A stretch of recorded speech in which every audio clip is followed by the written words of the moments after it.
The title of the book is All the Light We Cannot See, and the author is Anthony Doerr.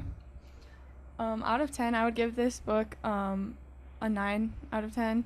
It was one of the best books I think I've ever read. Can you give us a brief summary of the book? The book is a historical fiction.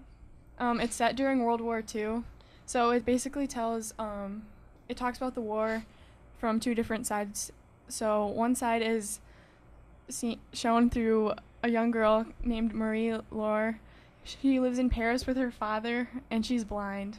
And as the war progresses, some circumstances make them have to leave and move in with her uncle.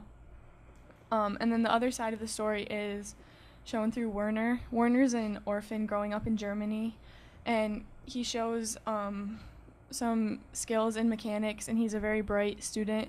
So he is selected to be brought into a Nazi school to be a part of the Hitler Youth. And so you see these two sides of the story, and Doerr weaves them together to bring the two characters together. What's the central issue of the book? A big central issue that is repeated through the book is blindness. For Marie Laure, it's literally physically blind. She struggles through the book with trying to understand what's going on around her because she physically can't see anything. And Werner also struggles with blindness, but he's just blind to his own actions as he becomes more and more indoctrinated into the Nazi programs, and he's blind to his actions and the actions of the people around him. What's one major external and one major internal conflict? A major external conflict is pretty obvious in this. It's literally World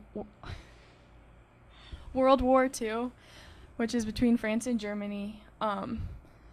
Through the whole book, since it shows the two different characters, one from France and one from Germany, the conflict between those two countries is evident. And then an internal conflict is Werner has an internal conflict where his job in the for the Nazi army is he is supposed to find radio signals from the enemy, so France, and he's supposed to tell his commanders where those signals are coming from so they can destroy them so that France isn't getting help. So when Werner finds the signal one time, he has to decide not to tell his commander where it is, and he tries to protect the people broadcasting. And what's a minor character in the story that had a big influence throughout the novel? A minor character who is really important in this book is Jutta, who is Werner's younger sister. She basically starts his love for mechanics by finding a transistor radio that he learns how to fix, and basically just starts his love for being curious and trying to figure things out. Also later on, when he starts becoming more indoctrinated with the Nazi doctrines and everything, she is the only one who questions him and makes him think about his actions and what he's doing. She expresses her disappointment in how he's acting and makes him think about what he's really doing in the war.